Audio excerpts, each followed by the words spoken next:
अस्सलाम वालेकुम। क्या हाल चाल है? उम्मीद करता हूँ ठीक होंगे, खैरियत से होंगे। मेरा नाम है जमी और मेरे साथ हैं शहजाद चौधरी। आज जनाब शहजाद चौधरी साहब के रिलेटेड जो है वो वीडियो है, और वीडियो जो है हमें सजेस्ट की गई थी क्योंकि माशाल्लाह हमारे ये जो हैं मैथ टीचर हैं शहजाद साहब। तो आज देखते हैं कि जनाब कितने पानी में हैं, और पानी में तो नहीं, दरिया समंदर में भी होंगे, क्या पता।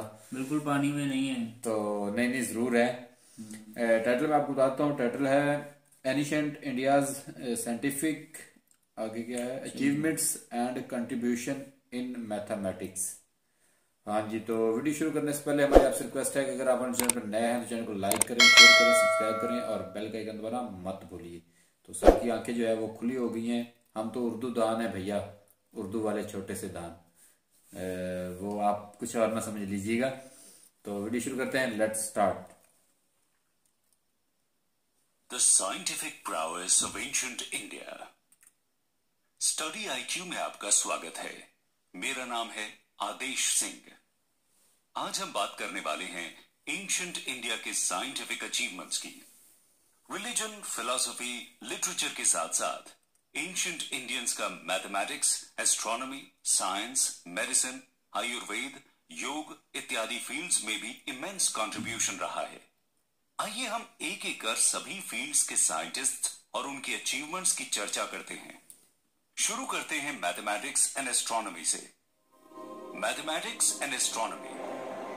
आपको यह जानकर आश्चर्य होगा कि मॉडर्न डे मैथमेटिक्स के कई थ्योरम्स और कॉन्सेप्ट्स एंशिएंट इंडियन मैथमेटिशियंस को पता थे, लेकिन प्रॉपर दस्तावेज और प्रचार प्रसार में कमी होने के कारण उन्हें वो स्थान नहीं मिल पाया जो उनके वेस्टर्न काउंटरपार्ट्स को मिला है। उदाहरण के लिए हम एंशिएंट ग्रीक मैथमेटिशियन यूक्लिड की पॉपुलैरिटी से बहुत हद तक परिचित हैं, पर आज हम कुछ इंपॉर्टेंट एंशिएंट इंडियन मैथमेटिशियंस और एस्ट्रोनॉमर्स के कॉन्ट्रीब्यूशंस को भी अच्छे से जानेंगे। इनमें सबसे पहले बात करते हैं बौद्ध ध्यान की। बौद्ध ध्यान ने कई कॉन्सेप्ट्स और थ्योरम्स दिए थे जिसे वेस्टर्न वर्ल्ड ने बाद में रीडिस्कवर किया था। जैसे उन्होंने सबसे पहले पाई का वैल्यू कैलकुलेट किया था, जिससे किसी भी सर्कल का एरिया और सर्कमफ्रेंस कैलकुलेट किया जा सकता था। उनकी किताब सुल्वसूत्रा में पाइथागोरस थ्योरम जैसा इक्वेशन हमें पाइथागोरस से पहले देखने को मिला है। अगले साइंटिस्ट हैं आर्यभट्ट। नाम तो सुना ही होगा। बौद्धियान की तरह आर्यभट्ट ने भी इंडिपेंडेंटली पाई की वैल्यू कैलकुलेट की थी। उनके हिसाब से पाई की अप्रोक्सीमेट वैल्यू 3.1416 थी। आर्यभट्ट 5th सेंचुरी एडी के महान मैथमेटिशियन, एस्ट्रोनॉमर, एस्ट्रोलॉजर और फिजिसिस्ट थे। 23 साल की उम्र में ही उन्होंने आर्यभट्टय्या नाम की किताब लिखी, जो उनके समय की मैथमेटिक्स की कंप्लीट समरी थी। इसमें आपको decimal system, number theory, geometry, trigonometry, algebra और एस्ट्रोनॉमी पर बड़ा अच्छा एक्सप्लेनेशन मिल जाएगा। आर्यभट्ट ने सबसे नोटेबल जीरो का आविष्कार किया था। इसके कारण उन्हें अर्थ और मून के बीच डिस्टेंस निकालने में काफी मदद मिली थी। स्पेस साइंस में आर्यभट्ट ने हमारे सोलर सिस्टम के बारे में बहुत इंपॉर्टेंट हाइपोथेसिस दिए थे, जो बाद में चलकर सच साबित हुए थे।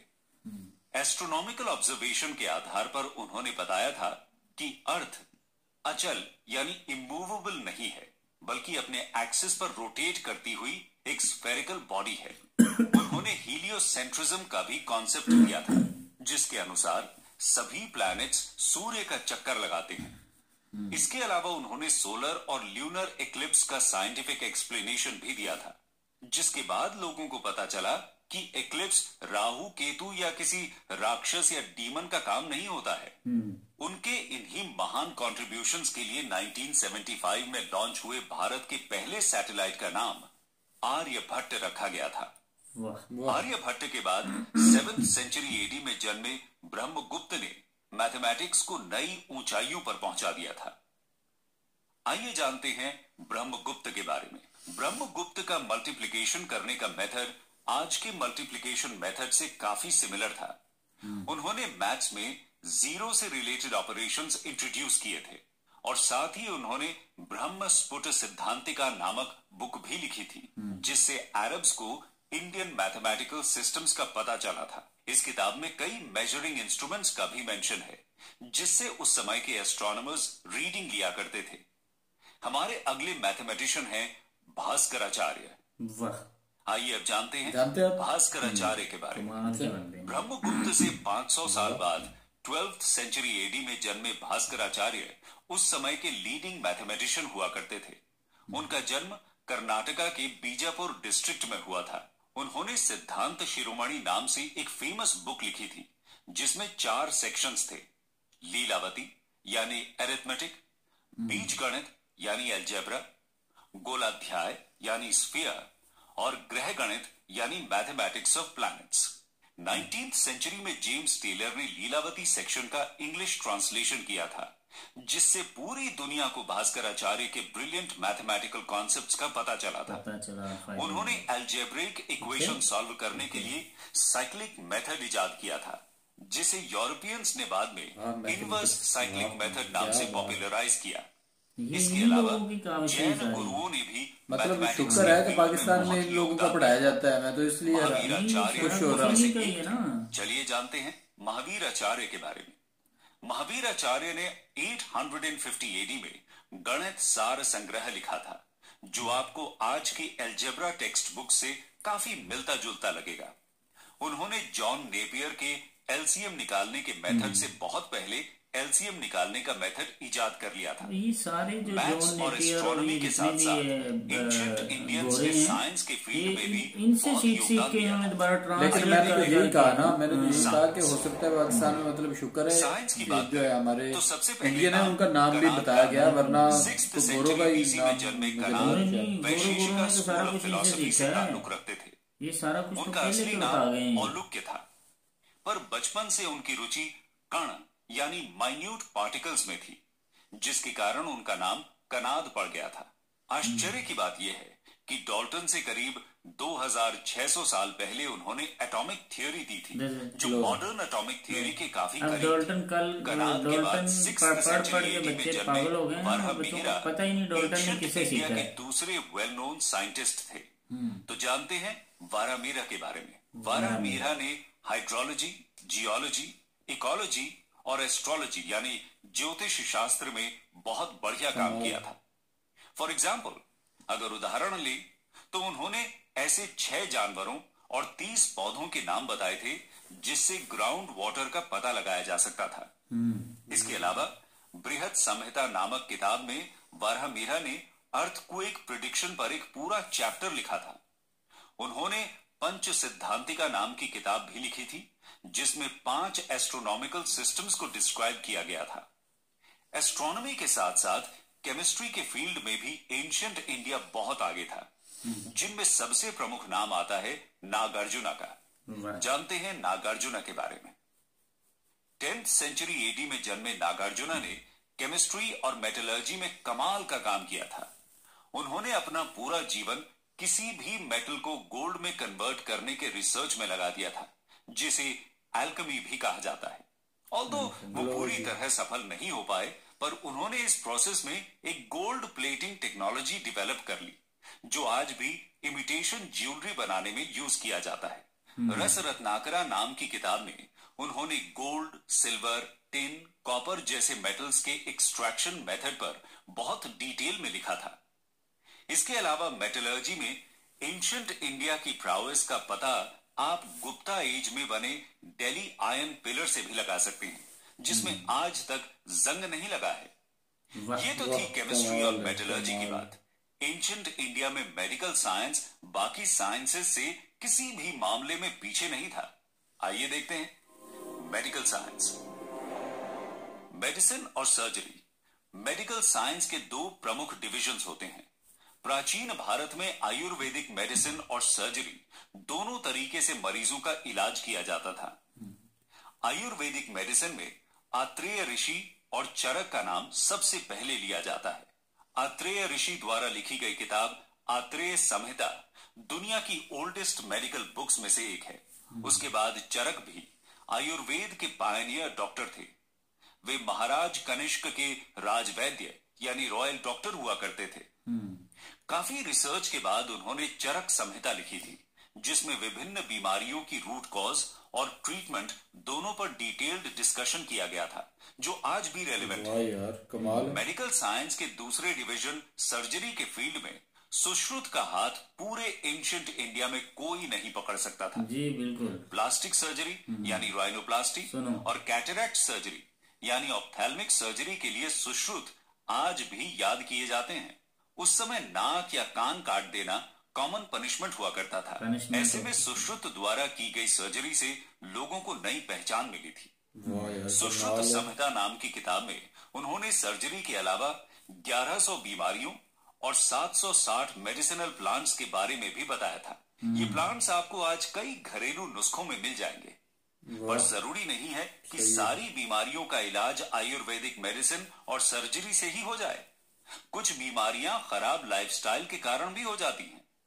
प्राचीन भारत ने ऐसी बीमारियों से निपटने के लिए योग का इजाद किया। पतंजलि कमाल नहीं कर दिया। योग हीलिंग विदाउट मेडिसिन पर फोकस करता है।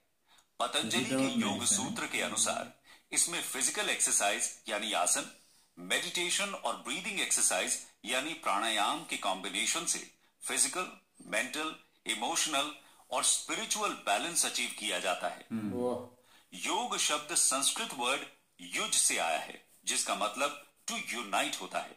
योगिक स्क्रिप्चर्स की माने तो योग करने से इंडिविजुअल और यूनिवर्सल कॉन्शियसनेस एक हो जाते हैं, जिससे माइंड और बॉडी, ह्यूमंस और नेचर में परफेक्ट हार्मनी एस्टैब्लिश होता है। योग के इन बेनिफिट्स के कारण ही 2015 से हर साल 21 जून को इंटरनेशनल योगा डे मनाया जाता है। भारत के लिए उसकी रिच एंड ग्लोरियस पास्ट की ग्लोबल रिकॉग्निशन इससे बेहतर और क्या हो सकती है। कंक्लूजन दोस्तों, जैसा कि हमने देखा, एंशिएंट इंडिया साइंटिफिक अचीवमेंट्स के लिहाज से एक गोल्डन एज था। हिंदुस्तान में डेवलप्ड कई इंपॉर्टेंट कॉन्सेप्ट्स अरब्स द्वारा यूरोप तक पहुंचाए गए थे और ब्रिटिशर्स ने भी इंडिया आने के बाद लीलावती जैसी बुक्स रीडिस्कवर की थी। एंशिएंट इंडियन साइंटिफिक ट्रेडिशन को बरकरार रखते हुए आज भी इंडियन साइंटिस्ट्स ग्लोबल प्रॉब्लम्स के सॉल्यूशंस में अपना योगदान देते हैं। इसका अच्छा उदाहरण है साल 2000 के आने से पहले Y2K कंप्लायंट कंप्यूटर प्रोग्राम्स का बनाना। इस प्रॉब्लम से निपटने के लिए हमारे साइंटिस्ट्स ने दिन रात मेहनत कर पूरी दुनिया के बैंकिंग सिस्टम, एयर ट्रैवल इत्यादि को क्रैश होने से बचाया था। हिस्ट्री सीरीज का ये एपिसोड कैसा लगा? कमेंट सेक्शन में जरूर शेयर करें। अच्छा लगा जी, बहुत अच्छा लगा। वाह, कमाल है जी, कमाल है, बड़ी बात है जी। मैं तो अच्छा जी जो बात सर आप मैथ के हवाले से करेंगे और मैं यहाँ पे आज फिर वही बात करूंगा कि लास्ट टाइम हमने ना एक बात शेयर की थी कि वो जी हमारे बंदा एक था, तो उसने पता नहीं कहाँ से ज्ञान लिया और लाके पता नहीं जो जान का जो है वो यार प्याज था या पता नहीं, शायद लेसन था शायद, आई थिंक आप उसको क्या बोलते हैं, ओनियन, आई थिंक सो। किसे?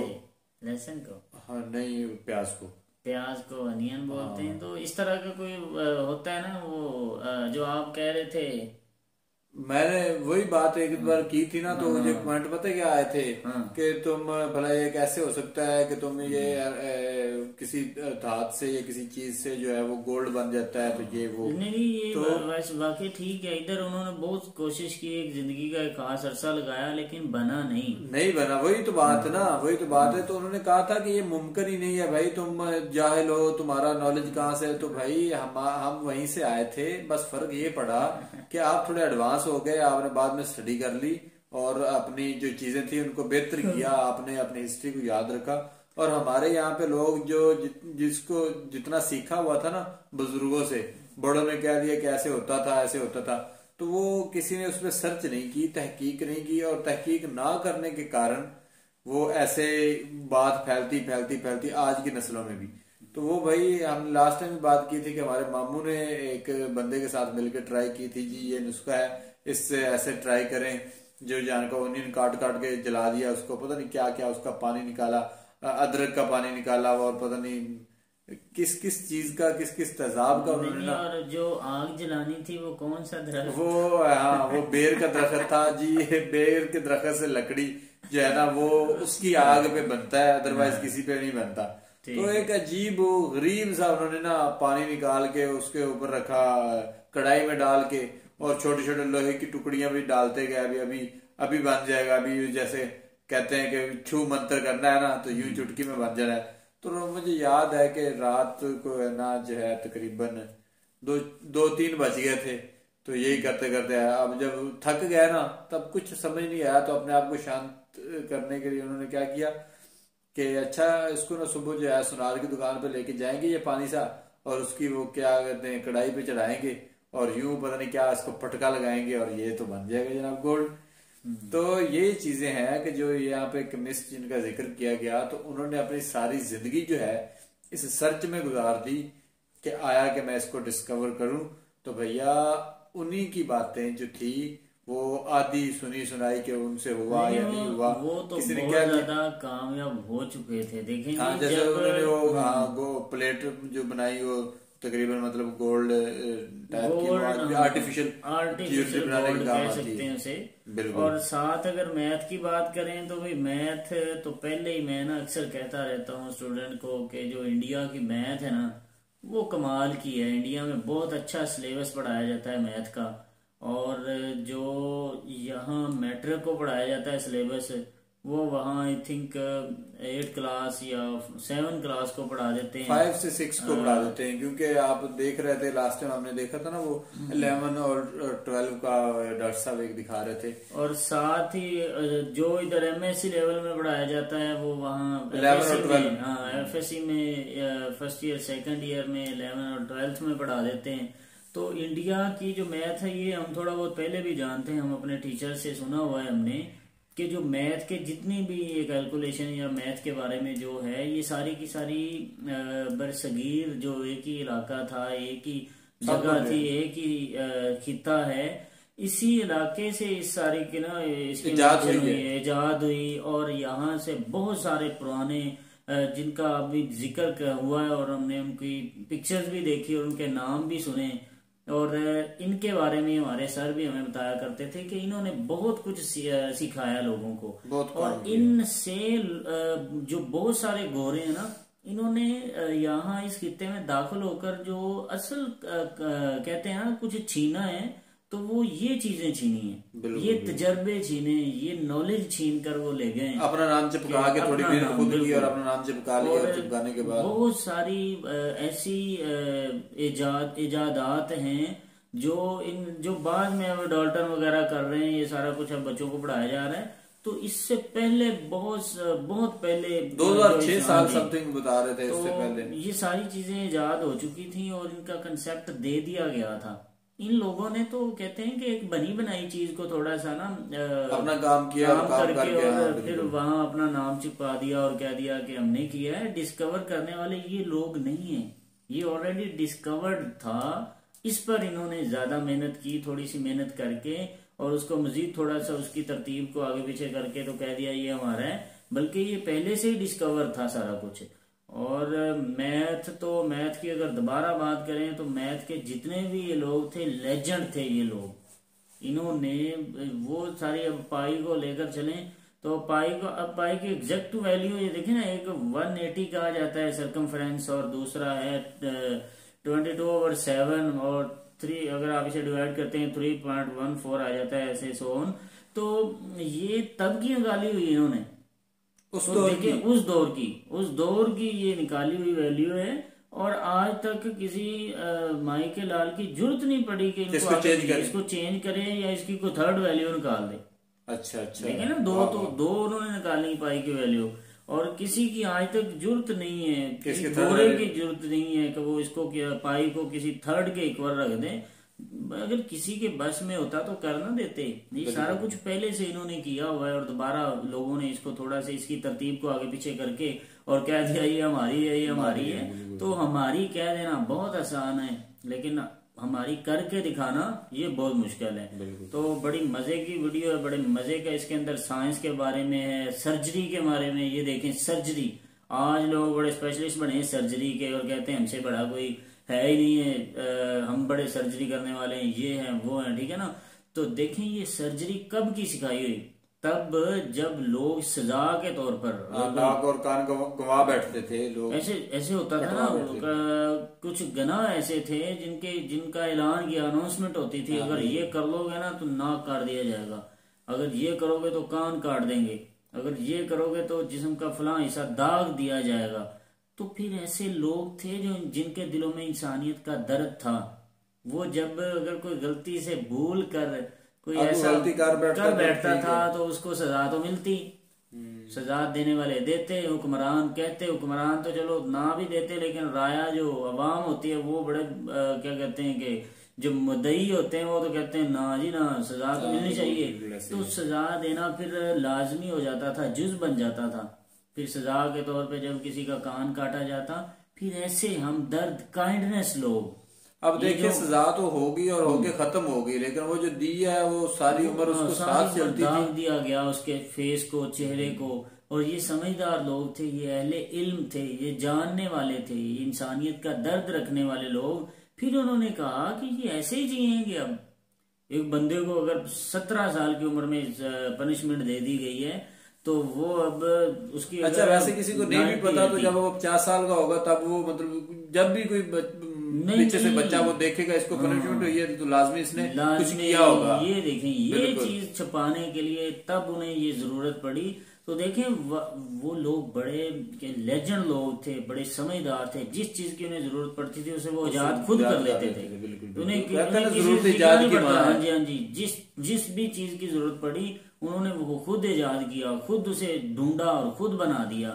तो आजकल के लोग सारे उनको कॉपी करके बड़े बने कहाँ बने बड़े हैं। तो ये देखें तब उन्होंने जाकर इस तरह की सारी चीजें इजाद करके लोगों का भला किया, इंसानियत को फायदा दिया, और आज तक लोग उनकी इजादात की हुई चीजों में फख्र है जी, लोग फायदे ले रहे हैं उनसे। तो यकीनन जो फायदे वाली चीज होती है, जब किसी को फायदा दिया जाता है तो जो फायदा लेते हैं लोग, तो क़यामत तक या जहां तक जब तक इंसानियत बाकी है लोग फायदे लेते रहेंगे, और जिस तरह करके भी जो क्रेडिट है वो उन लोगों को मिलता रहेगा। बिल्कुल। इसी के साथ वीडियो को करते हैं इख्तिताम, मिलेंगे नेक्स्ट वीडियो के साथ, तब तक के लिए हमें दीजिए इजाजत।